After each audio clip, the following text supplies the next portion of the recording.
You probably remember Pythagoras' theorem from school. A squared plus b squared equals c squared.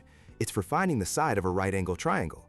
But what if your triangle isn't drawn on paper, but exists as points on a map or a computer screen? That's where coordinate geometry comes in. Imagine 2 points on a grid. You can find the exact distance between them by picturing a right-angle triangle connecting them. The horizontal leg is just the difference between their x-coordinates. The vertical leg is the difference in their y-coordinates. Plug those two lengths into Pythagoras' theorem and you get the distance formula.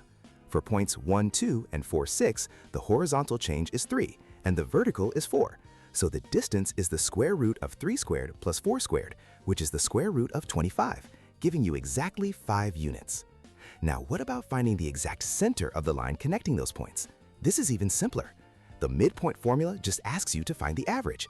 Take the average of the x-coordinates and the average of the y-coordinates. For 2 points, say 2, 10, and 8, 4, the midpoint's x value is 2 plus 8 divided by 2, which is 5. The y value is 10 plus 4 divided by 2, which is 7. The exact center is 5, 7. These aren't just abstract exercises. Architects use these formulas to find the center of a structural beam.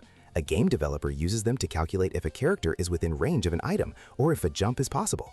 Engineers rely on them for precise spatial relationships. One key tip: always be careful when subtracting a negative number. It becomes addition. Ultimately, these formulas are powerful tools. They take the visual, sometimes tricky problems of geometry and turn them into straightforward arithmetic you can solve with a calculator, ensuring perfect precision every single time.